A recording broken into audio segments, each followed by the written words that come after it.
about to spoil The Hurt Locker. If you haven't seen the movie and you plan on watching it, leave now and come back later. But if you have seen it, or you just don't care, then please, stick around.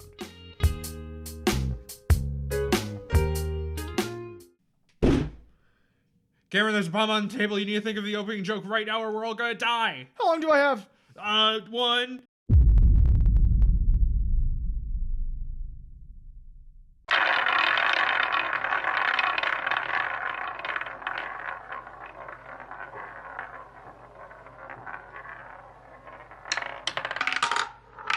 Hello, everybody, and welcome back to yet another episode of Cinema Roulette, coming in and out your speakers, or headphones, or whatever you choose to use. Maybe it's through your body, like you put the aux cables on you, and then you just feel. Yeah, you just put it right by your brain, just put it right in there. Use your built-in headphones. Exactly. But we're not here to talk about headphones, and the characters in this movie like to take them off quite a bit. We're here to talk about the Middle East again. Yep, seems to be a reoccurring theme here for the last two episodes. I don't think we have any movies left that involve that, so maybe we're okay. I think we'll be all right. Turns out Miss Bala is about the war in the Middle East. Yep. We don't know. We'll get to that. But first, it is time to go back to 2009 with The Hurt Locker.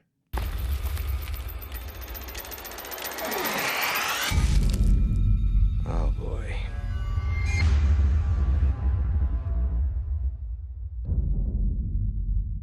Yeah, okay, that's enough silence. All right, yeah. You were great silence. More enjoyable than the movie. Oh, we can't be that mean right away. No, you're right. You're right. But I'm still keeping it in. I'm not. Okay, well, yes. The Hurt Locker from Kathryn Bigelow.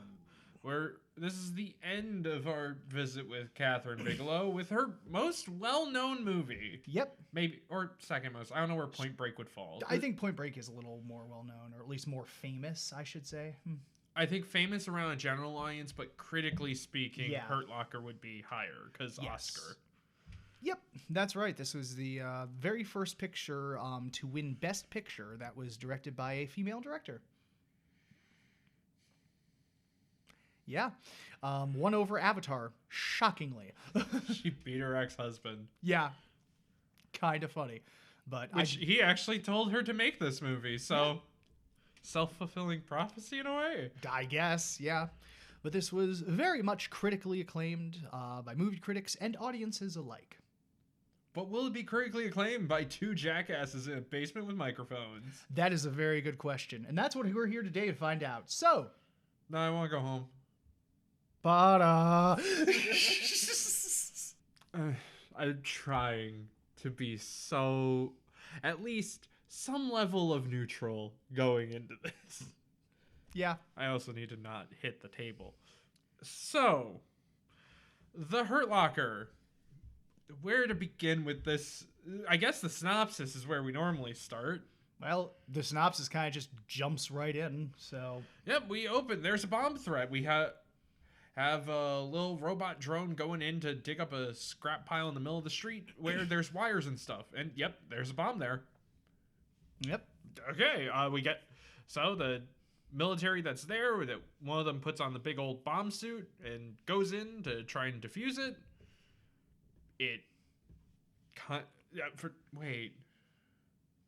We'll get back to this.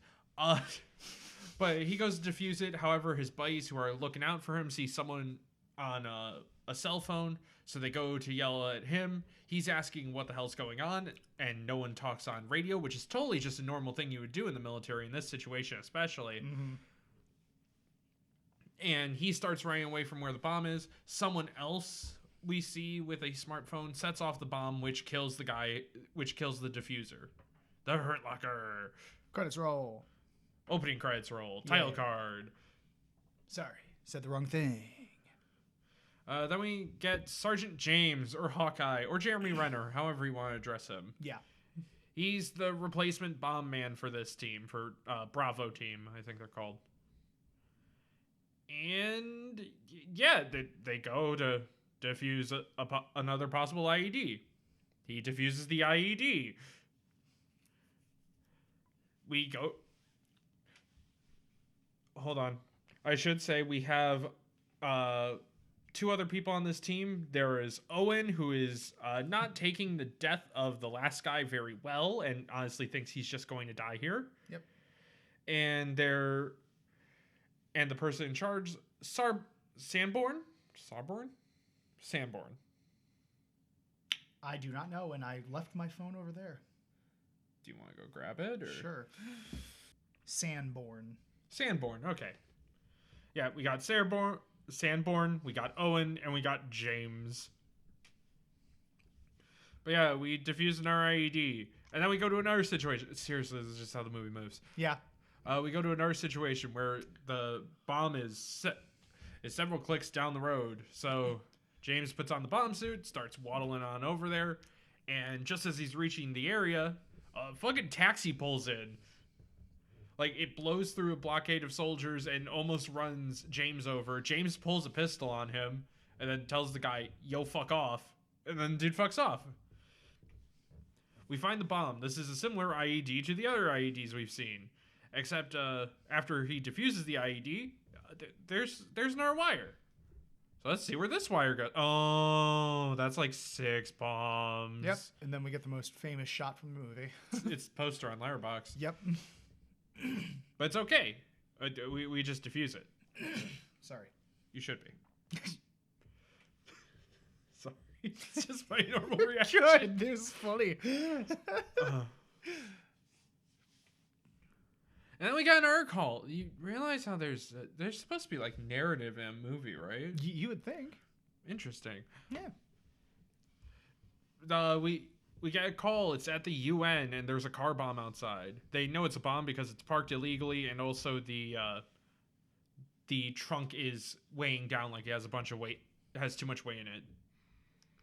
James goes over to investigate while everyone else is either watching for possible snipers, shooters, and helping evacuate the building. Mm-hmm. Oh, but as soon as James walks over to the car, someone shoots basically the gas tank, so the whole thing catches on fire. So now we're on high alert because someone was shooting. But James is able to get a fire extinguisher, put the thing out, and start looking into it. There's nothing in the back seat, so he checks the trunk, and yeah, that's a bunch of IEDs like the one in the road, but more. At this point, he takes off the bomb suit because he's just like, it does not fucking matter. Yeah. If this goes off, we are dead, so I'm going to do it comfortably, thanks. Yeah, the suit's just not going to do anything at that point. During this time, Sanborn is getting more and more paranoid at people standing on roofs, and Owen is just trying to be the mediator between Sanborn and James, who really don't like each other.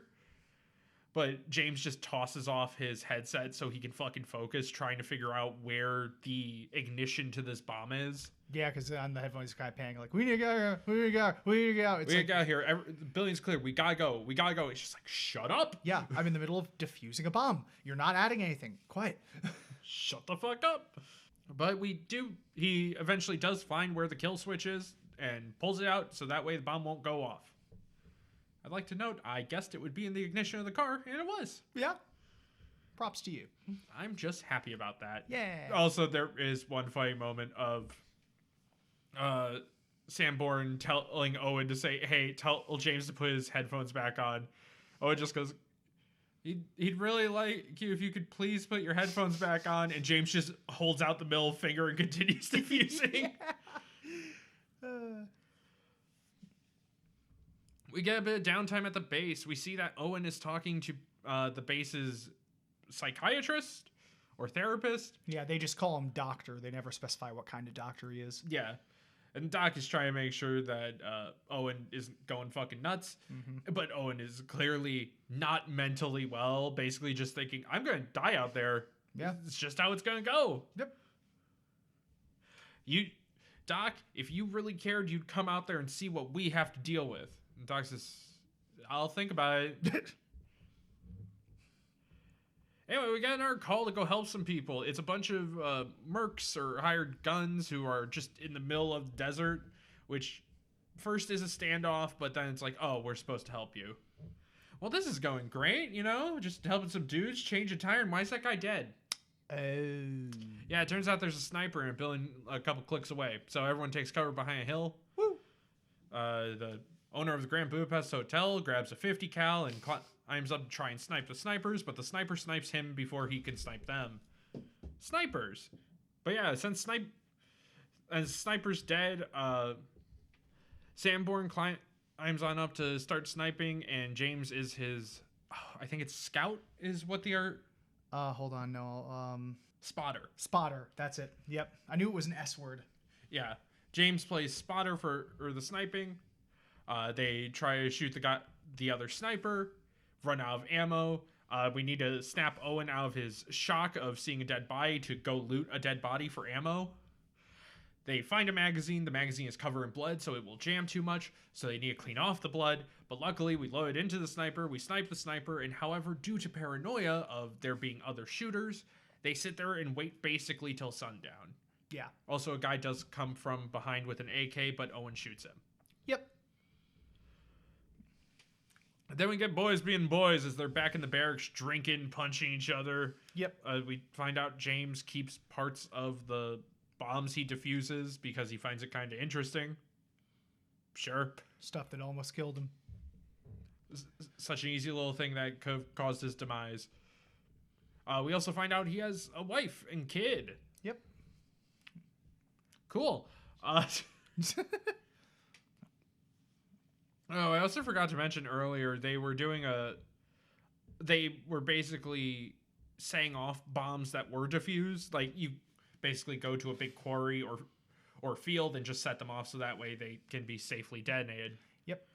And James forgot his gloves at one point, and as he drives down there to grab them, Sanborn is talking to Owen, is like, these triggers malfunction all the time. You'd have to do a lot of paperwork if the detonator that's in my hand right now decided to go off and kill James. Yeah. Be a real shame. We probably have to get some new safety regulations in the book. Anyway, it doesn't do it. Nope. But the debate of when the roughhousing gets too rough, Sanborn pulls a knife on James, like to his throat. Anyway. Yeah. We wake up the next day. Doc is coming on this mission. His name's Beckham. No, that's not Beckham. Nope. Sorry. No, we go to a different job where there's a bomb. Also, throughout the time on the few times we saw James on base, he came across a kid named Beckham. Beckham was some kid selling bootleg copies of DVDs. Mm-hmm. But James was still at least bought from him and played soccer with him a few times. Yeah, Beckham's dead. His body filled with explosives. Pretty fucked up. Just in a random building. It's weird. Yeah. Doc is also outside arguing with some people near the building who are shipping rocks with a donkey carriage. Sure. We keep coming back to this because that's really important to the scene. But originally they were just going to explode the bombs within Beckham's corpse, but James couldn't bring himself to do it because, yeah, that's a kid's corpse. Mm-hmm. So he pulls the bomb out, defuses it, and then covers Beckham's body in a white sheet and brings it outside for proper burial, basically. And that's the mission. We just need to get back in the car. Doc, come on, you're on the other side of the road. I'm thinking this guy's kind of useless, though. He could probably just leave the... Oh. Yeah, Doc explodes because there was an IED. This breaks Owen a good bit. Owen kind of snaps. James is also pretty broken at the moment, but he's at least able to keep more of a cool head on his shoulders during this. Mm-hmm. That is until we get back to base, where James sees the DVD merchant, because Beckham worked for like an older man at the stand, and suddenly the guy can't speak English and doesn't know anything about Beckham. This makes James paranoid, and he waits till the guy closes down shop, hops in his car, and holds him at gunpoint to take him to wherever Beckham apparently lived. He's taken to actual town. He breaks into someone's house, and then it's just some guy, like it's some professor, who luckily is able to keep his cool while James pulls a gun on him. Yeah, he handles the situation pretty well. But then his wife comes in panicking a bit more, and luckily James doesn't shoot anyone. He just leaves. Yeah, and then she kind of like breaks something over his head. Anyway, then we go back to base. Yep. We go to... There was apparently a possible suicide bombing, so we go out there to assess the damage and try to figure out what happened. It's like the middle of the night. We're walking around the still burning remains of the bomb. Yep. And Sanborn even says, like, okay, well, if it's a suicide bomb, we're not going to find the guy. He'd be incinerated instantly when the bomb went off. And then paranoia kicks in. Paranoia kicks in a bit more, and James is like, well, what if someone actually just set off a bomb? They could be out in the darkness right now laughing at us. They're laughing at us! You want to go out there? Yes, I do. Yeah, let's go find them. So then they just run into the dark, hoping to find someone. Like a tactical military squad would do.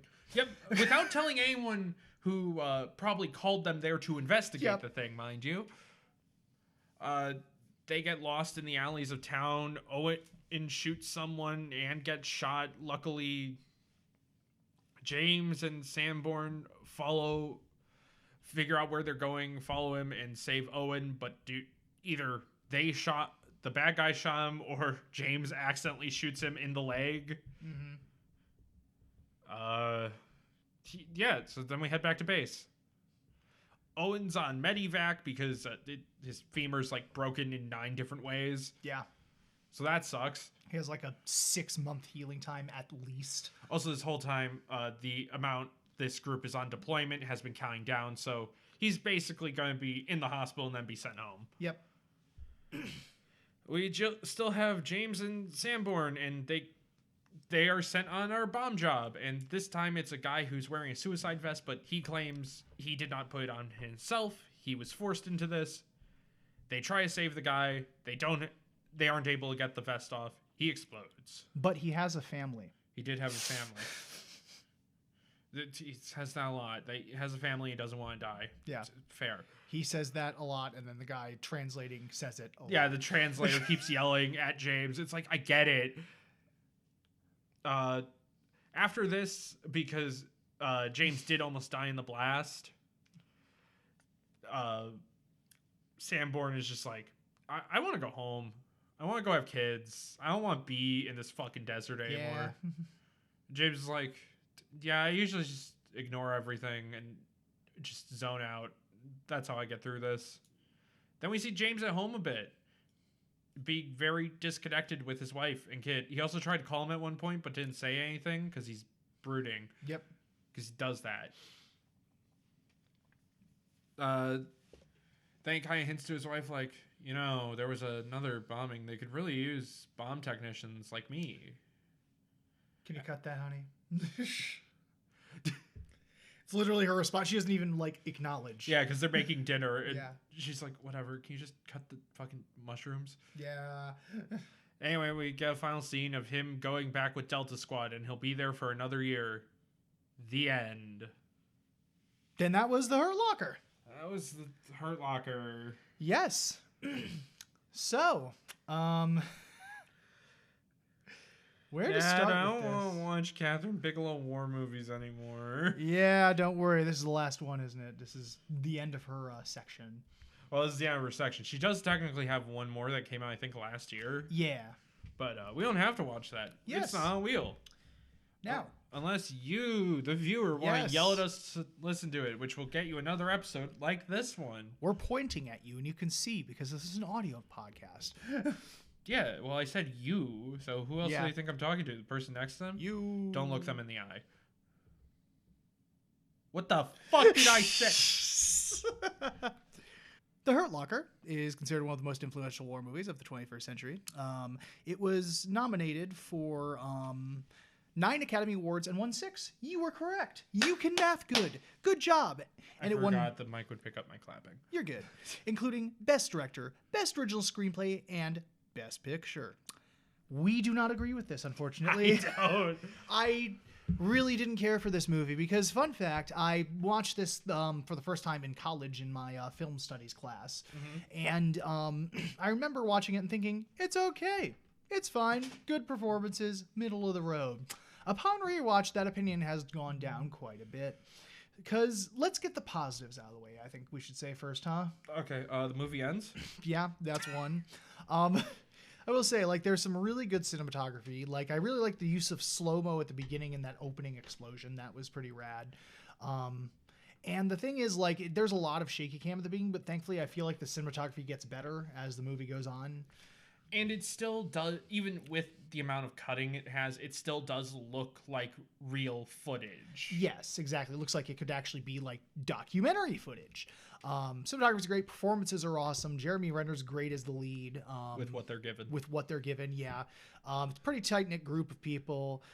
Clearly, they had good chemistry, I think is what I was trying to say before my brain broke. But yeah, they... a lot of care was put into this, but the thing is, there is nothing holding this movie together. It just goes from scene to scene to scene to scene and then ends. And that's it. There's like no main objective. There's no glue. There's hardly any reason like given for what we're doing is the main issue.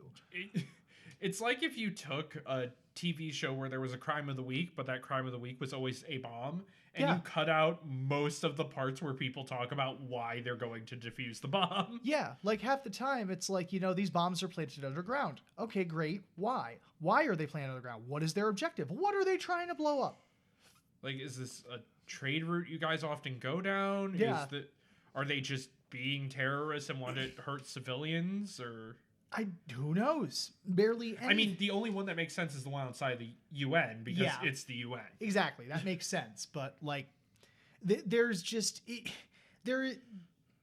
Hold on. I had a thought, but it's gone now. There was a hole here. Yep. But,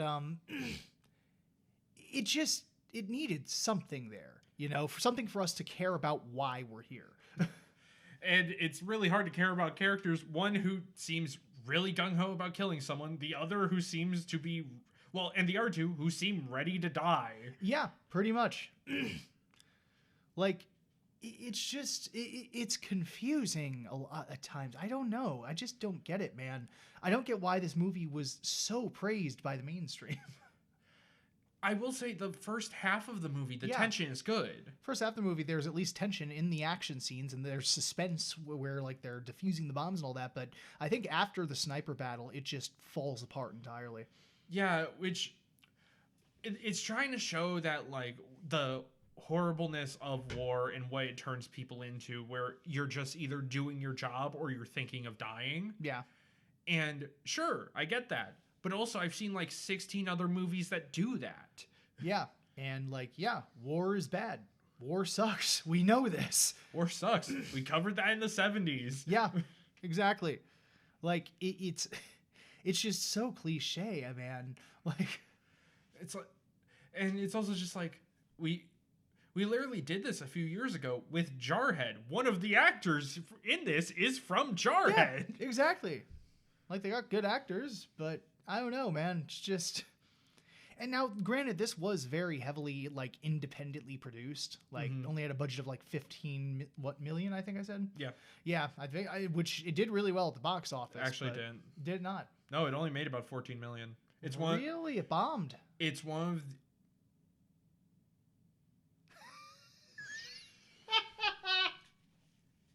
Proud of yourself. Yes. But it is one of the lowest grossing Oscar winners. Really? Mm-hmm. Wow, fascinating. But yeah, I don't like it. What time are we at? We're at 27. 27 minutes? Yeah. That's more than I thought we were going to get. Where else should we go with this? Or are we done? No, we're not done. Okay, good. I'm not going that. There feels like in order to keep tension in this movie, you need a level of xenophobia of like anyone around here can be a killer, which I get would be true for a war zone. But also the way the shaky cam cuts at one point when he's running away after holding a gun towards the doctor and whatnot. It's like playing scary music. He's running through the streets. We cut to one guy who's moving like a pig carcass, like a butcher shop pig carcass. We cut to it like 3 times as if, what if he's doing something?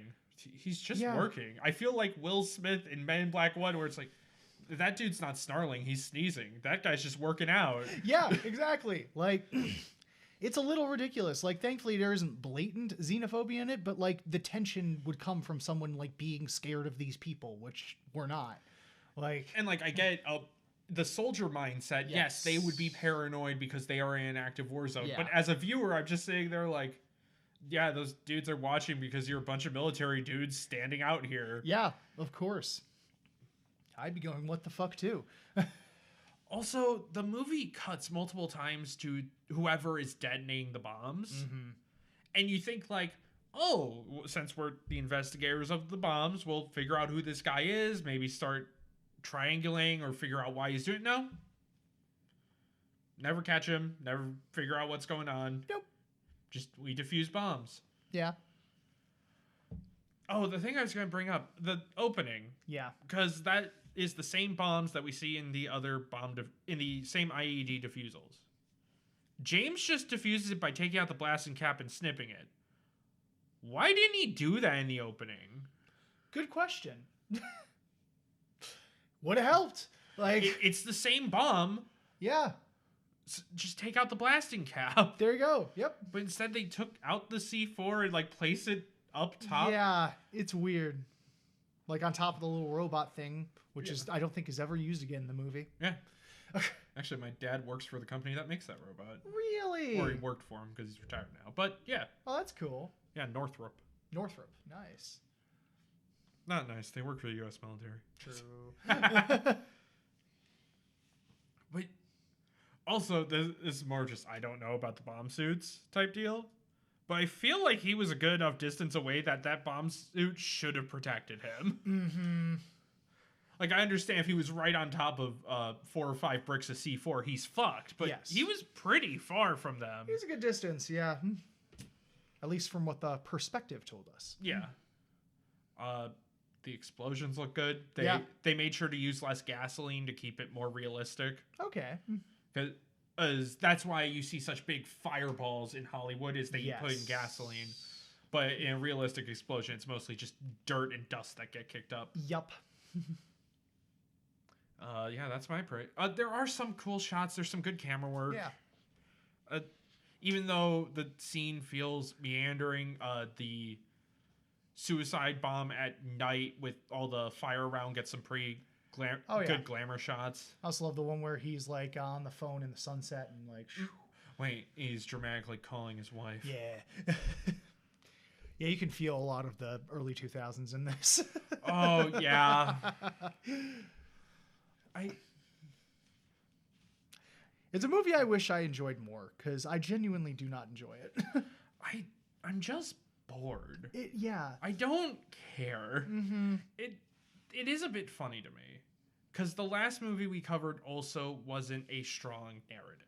Mm-hmm. It was literally just it was the couple days in someone's life. This is also days in someone's life. It's just, we actually got to know Satrapy within the movie. Yes. Here, we don't know anything really about James. We don't know why he's so suicidal. Yeah. Other than he's a soldier who's been broken by the system. But yeah. That's it. That's all the reason we're giving. Nothing deeper is going into it. Like there's other war movies you can watch where people are broken and miserable and show how bad war is. You got All Quiet on the Western Front. You got Apocalypse Now. Even Saving Private Ryan, even though it's not a perfect anti-war movie because it ends with... Well, I actually can't spoil that. Yeah. But still, it feels like this has been done before and done better. It really has. And if you want to go into video games, Spec Ops: The Line. Spec Ops: The Line is also very good. Yeah. Hell, that puts you more in the shoes of the character and having to face the reality of what you've done without giving too much away. Yes. Pirate that because you can't buy it anywhere. Can you not? Yep, it's completely off storefronts. What? So if you bought it before, can you still download it or no? I think so. And they're still physical. True. But if you want to play like on PC, you got Yoho. Oh, that sucks. Yeah. Man. Also, this is gonna be real mean, but this being the first time a woman has won an Academy Award, this feels like it was directed by a guy. This feels like such a guy movie. It really does. It's such an odd thing. There's nothing feminist in it. It just feels very much like men, testosterone, war, guns, fighting, punching. Yeah, it's like, here's just guys being dudes and they punch each other. Yeah. They need to blow off some steam. Gears of War. Yeah. We'll get into this more when we do the final spin.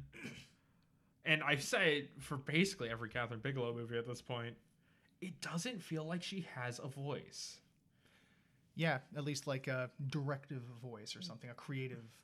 Yeah, there's no like, all the movies we've watched, they don't feel connected. Yeah. Which, that's fine. It's not a bad thing from a director. But it lacks personality then, which means the movie has more to carry on its own. Mm-hmm. And this one just doesn't. It really doesn't. And it's really unfortunate. I'll also give points to the sound design. Yes, sound design is really fucking good. All the detail, even the bullet delay, like you said. Yeah, because when the sniper scene, you see like the of smoke go off before you hear it or before the bullet hits somebody. And like in the street scene, when after they shoot, you can hear the brass, yeah, ricocheting on the ground. It's just really good sound design. Like technical wise, again, great. Like acting wise, they did the best they were with it. It's just the biggest problems: the story and the script. Yeah, there needs to be some through line. Mm-hmm. Like at least Zero Dark 30, we knew what the goal was. Exactly. It was final Osama bin Laden. Yeah, there's just nothing. Like here we're soldiers and we have a job to do. We do that job. And they do it. And if that's all you want, great. But just for casual viewing, I can't recommend this, honestly. Especially the middle point. Like there is the whole thing of James tracking down the DVD salesman to try and find where Beckham went. If you cut that out, nothing changes. Literally. Like you could have probably easily cut 20 minutes from this movie. Like maybe 30. Yeah. With that much wandering is in the building section. Oh my god. I wasn't thinking building. I was thinking the nighttime possible suicide bomb. Yeah. I mean, they just wander around that site for God knows how long. Like there's just a lot of wandering in the second half. Like again, the first couple of action sequences really good, but and you can't blame the studio here. Bigelow got final say on the edit and says nothing was cut everything she wanted in the movie is in the movie. Yes. Yeah, this was actually independently produced by her, so there was, I don't think, a studio overseeing it. Oh, there was still production. Yeah, still production, but like, yeah, it was basically she was the boss. She was the boss. Yep. But yeah, it's just I hate putting it this way, but it's just boring. Yeah. Without any weight to the story other than they are soldiers. Mm-hmm. It's like, okay. And like I could see how like maybe soldiers might connect to it war, but we can't say that either because apparently people who actually served in the Middle East, soldiers and journalists like reporters, they did not like this movie. Despite the movie's like popularity with audiences and critics, people who were actually there hated this movie. They're like, it is so against protocol. They would never do that. Wrong uniforms, wrong attitude, no communication. Like, I mean, half the shit that James does, he probably get court-martialed for, like you said. Yeah. Yeah, throwing off your headphones, not listening to direct orders. Yep. Yeah, you're probably getting court-martialed for that. Or the bomb squad coming in and then just wandering off to go and find a suspect without telling anyone? Yeah. Yeah, no, you don't do that. That's not happening. Like there are so many like insane like details in this movie that are like wrong or missing that it completely took people who were there out of the movie. But also the fucking little kid being used as a bomb. I'm sure that is an actual dark thing that happened in this war. But also, it felt like such an obvious feel bad. Mm-hmm. It felt very forced. Like, yeah, like, oh, this is supposed to be heavy. Aren't you sad? Feel sad. Like it was supposed to be so shocking that like It would have made, you know, it would have been more shocking. He fucks up a bomb defusal and it hurts civilians. Yeah. And Beckham happens to be there. That's way more common than that, I'm sure. Also, there is a scene, in the car bomb scene, there's a moment where they shoot the guy who sniped the car. And a medic is on him and is like, hey, if we get this guy to a hospital, we can save him. Because medics are supposed to save everyone. Yes. It does not matter. Yep. Doesn't matter if it's enemy or like friendly. But then some general says, nah, he died. And they're just going to leave him there, bleed out. And this scene goes nowhere else. It literally goes nowhere. The general does talk to James at one point, and it sounds almost sarcastic while talking to him. Yeah. But that's it. We never see him again. He's not punished. This isn't really expanded upon anymore. Yep. Just that happened. That's it. That's war. Huh. What is it good for? Not a good script, I can tell you that much. Yeah.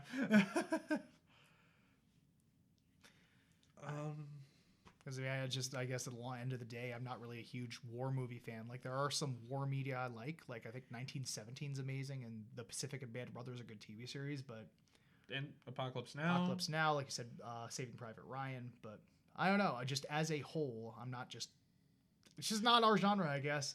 At least modern war. Modern war is sad. Like modern war is even sadder than normal war. It is.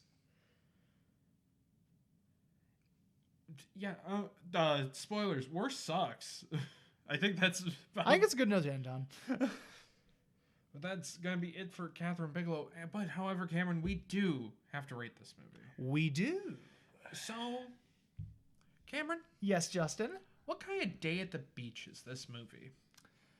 Honestly, not the best. You know, go out your hotel room. You're all excited, you know? You're about to lay low in the sun, relax a little bit, grab a margarita. So you go to get your drink, but the bar is closed. And you go to the swimming pool, but it's raining outside. So you can't go to the swimming pool, can't go to the beach. So you're just kind of cooped up in your hotel room. Now you have other stuff to do. It's not all a loss, but overall, I want to go to the beach, man. Just take me to the beach, please. Just want a good day at the beach, damn it. That's all I want. Yeah, I would say this is like you're on vacation and you hear about a beach. There's a beach nearby, and you know what? You got a free day. Yeah. Let's go on over to the beach. You get at your swim trunks, you get some sunscreen on, you get all your little floaties and fun, and then you get there, and it's not a sand beach. That's like pebbles at best, but mostly sharp rocks. And it's like, I could deal with that. I could still get to the water, but I don't fucking want to deal with all that. Yeah. I don't want to be here. I mean, it didn't have to be completely nice, but nicer than this. Yeah. So yeah. All right. So we are still on director's wheel for 2 more spins, then we'll be on the series wheel, and then we'll come back to finish this wheel. Yay. But at the moment, we have 5 movies left, which is Deep Red, Fallen Angels, Lords of Dogtown, M, and Miss Bala. Yes. So anyway, it is time to spin.